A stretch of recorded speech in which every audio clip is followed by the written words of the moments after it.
चुनाव हारने के बाद हम लोग मिलने गए तो कहे कि हम तो खुद नहीं चाहते थे कि विधानसभा में हमारी सरकार बने। वो खुद नहीं चाहते थे, वो स्वतः कहे कि हम तो स्वतः नहीं चाहते थे कि हमारी सरकार बने। उत्तर प्रदेश में एक्सप्रेसवे की राजनीति शुरू हो गई, लेकिन राजनीति अब शुरू हुई है, यानी कि पाला बदलने पर भी राजनीति शुरू हुई। क्योंकि पहले जब जिस तरीके से चाहे आगरा एक्सप्रेसवे रहा हो और बुंदेलखंड एक्सप्रेसवे का एक पैच हटता है, उसके बाद कई सवाल घेरे में सरकार से किए जाते हैं।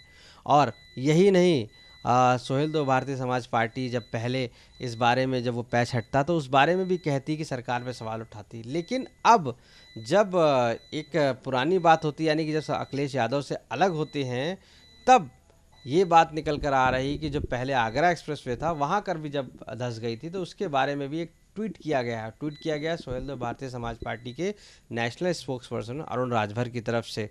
क्या उनका ट्वीट का मकसद, उनसे खुद पूछते हैं। अरुण जी, आपने एक ट्वीट किया है जिसमें बताया कि जो एक्सप्रेसवे था वो धंस गया था आगरा, और ये क्यों, क्या वजह है? देखिए, कुछ दिन पहले माननीय अखिलेश यादव जी एक ट्वीट किए थे कि ये बुंदेलखंड एक्सप्रेसवे कहीं धंस गया, कुछ ही उद्घाटन कुछ ही दिनों बाद। तो मैं उसी पर ये याद दिलाना चाह रहा था कि जब इनकी सरकार थी तो आगरा एक्सप्रेसवे का उद्घाटन करने गए, और जहाँ ये अपना गढ़ मानते हैं, सबसे बेहतर इलाका मानते हैं कन्नौज, और वहाँ डिम्पल यादव जी सांसद थी। उसी इलाके से वो एक्सप्रेसवे गुजरा था और उसी कन्नौज में वो सड़क धंसी थी एक्सप्रेसवे। तो मैं याद दिलाया कि उस सड़क धंसने पर कई गाड़ियाँ उसी में धंस गई थी, जिसका फोटोग्राफी और वीडियो विजुअल तमाम जो है सोशल मीडिया पर और प्रिंट मीडिया में छपी हुई थी। तो मैंने कहा कि उस समय कौन सी खामियां थी, कौन सी खराबियां थी कि जिसके वजह से आपकी सरकार में बनी एक्सप्रेसवे धंस गई। तो बुंदेलखंड एक्सप्रेस अगर धंसी तो वो भी तो कोई खामियां रही होंगी, कोई तकनीकी खामियां रही होंगी जिसकी वजह से धंसा। तो आप में इनके में कौन सा अंतर आपको नजर आ गया? अगर कोई खामियां नजर आपके पूर्वांचल आगरा एक्सप्रेसवे पर कोई अगर खामियां नजर आई तो आपने तो कोई नजर नहीं, ऐसा कोई बयान नहीं दिया कि हमारी सरकार में कोई खामियां थी। माननीय ओम प्रकाश राजभर जी और सोहेल भारतीय समाज पार्टी हमेशा सच बात कहती है। अगर उनके उद्घाटन के बाद नहीं धंसा होता तो यह बात सवाल नहीं उठता कि ये जो बुंदेलखंड एक्सप्रेसवे है वो तकनीकी खामियां थी, उसको सरकार अपना कार्रवाई की दृष्टिकोण से कार्य करती। तो जो सरकार जिस एजेंसी को दी थी बनाने के लिए, वो एजेंसी अब वो जांच करने के बाद पता चलेगा कि क्या कमी थी, क्या वजह था कि वो धंस गया।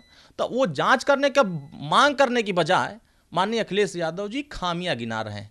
उनकी सरकार में जितने भी एक्सप्रेसवे बने हैं कहीं ना कहीं खामियां रही है।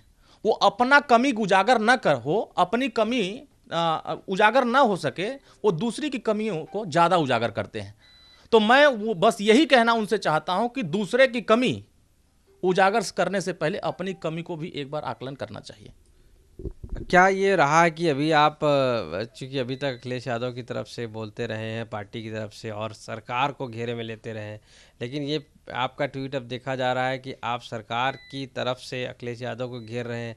वजह यही मानी जाए कि जब उन्होंने एक पत्र जारी किया और उसके बाद से कह दिया कि कहीं भी जा सकते हैं सोहेल भारतीय समाज पार्टी, तो ये वजह मानी जाए या कुछ और है? देखिए, हम सोहेल भारतीय समाज पार्टी हमेशा से सामाजिक न्याय के लिए लड़ती है और वंचितों को उत्थान के लिए और उनके विकास के लिए लड़ती है। लेकिन माननीय अखिलेश यादव जी इस तरह का कोई कार्य नहीं करते हैं जिससे उनका उत्थान हो। हमको लगता था कि वास्तव में ये समाजवादी विचारधारा को आगे बढ़ाना चाहते हैं, वास्तव में लोहिया जी की विचारधारा को आगे बढ़ाना चाहते हैं, वास्तव में ये अति पिछड़ों को हिस्सेदारी देना चाहते हैं। जो बाहर हम सुना करते थे माननीय अखिलेश यादव जी के बारे में, वो अंदर जाने के बाद पता चला कि जो विधानसभा का चुनाव हुआ उसमें पहले चरण में 58 सीट चुनाव हुआ।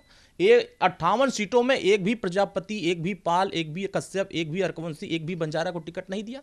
मैं वहां उनके सामने कहता रह गया कि इनको आप टिकट नहीं देंगे तो ये सीट हम नहीं जीत पाएंगे, या उस इलाके मुझे इन समाज का वोट नहीं मिलेगा। भारतीय जनता पार्टी ने सामाजिक न्याय वहां दिखाया। उन्होंने कश्यप को टिकट दिया, प्रजापति दिया, पाल को दिया, बंजारा को दिया। जब टिकट वो पार्टी दे रही है और हम कह रहे हैं देने के लिए, तो इसका मतलब आप स्वतः नहीं चाहते हो कि अति पिछड़े समाज का भला हो। जब अंदर जाने के बाद यह पता चला कि अति पिछड़ों का ये तो दुश्मन बनकर बैठे हुए हैं, हम तो गलतफहमी में थे कि ये वास्तव में सामाजिक न्याय चाहते हैं, इसीलिए पता चल गया। उसके बाद जैसे चरणबद्ध तरीके से होता रहा, हम लोग सुझाव देते रहे कि इसको टिकट दे दीजिए, समाज को टिकट दे दीजिए, लेकिन उन्होंने पूरे चुनाव संपन्न हो गए, वो अति पिछड़ों को नजरअंदाज करते रह गए। उसके बाद जैसे ही लोकसभा उपचुनाव हुआ आजमगढ़, हम लोगों ने राय दिया कि वहाँ जितने अति पिछड़े हमारे समाज के नेता हैं उन सबको वहाँ चलाया जाए। ये स्वतः सक्रिय नहीं है। और ये जब चुनाव हारने के बाद हम लोग मिलने गए तो कहे कि हम तो खुद नहीं चाहते थे कि विधानसभा में हमारी सरकार बने। वो खुद नहीं चाहते थे, वो स्वतः कहे कि हम तो स्वतः नहीं चाहते थे कि हमारी सरकार बने। हम लोग बड़ा आश्चर्य में हो गए, आखिर ये पार्टी का नेतृत्व कह रहा है कि मैं स्वतः नहीं चाहता सरकार बने, तो क्या कमी थी हम लोगों में कि जो हम इनको मुख्यमंत्री बनाने के लिए लड़ रहे थे। इसका मतलब ये मुझे अंधकार में रख करके हमारे समाज का वोट ले रहे थे और खुद कंफ्यूज थे, एक कंफ्यूज नेता नहीं चाह रहे थे सरकार बने। अब वो कह रहे थे कि मैं भारतीय जनता पार्टी हमारे सामने बहुत बड़ी पार्टी है और अब मैं भारतीय जनता पार्टी नहीं लड़ सकता, इसीलिए भारतीय जनता पार्टी हमारी सरकार नहीं बनने दी। आप समाज को टिकट नहीं देंगे, अति पिछड़े वंचित लोगों को अधिकार नहीं देंगे और आप उनके बीच में जाएंगे नहीं और खाली चुनाव से 6 महीने पहले आप जाकर रथ चला देंगे तो वोट मिल जाएगा। आजमगढ़ उपचुनाव हुआ, अगर ये गए होते तो वो भी सीट हम लोग जीतते। एसी में बैठ करके चारों जो 10-9 लोग हैं उनके इर्द गिर्द घूमने वाले, उनकी सलाह को लेकर के आप तरह तरह की बात करेंगे, बड़ी बड़ी बातें करेंगे कि आप भारतीय जनता पार्टी का सिर्फ नाम लेते हैं।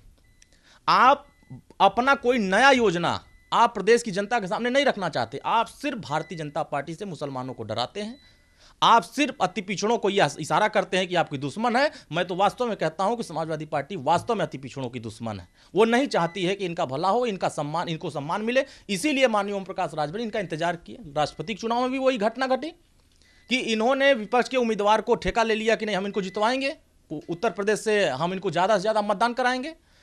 जब अपने सहयोगी का मतदान नहीं करा पा रहे हैं, अपने चाचा का मतदान नहीं करा पा रहे हैं, तो ये समाज के जो उपेक्षित लोग हैं इनका मतदान कैसे करा पाएंगे।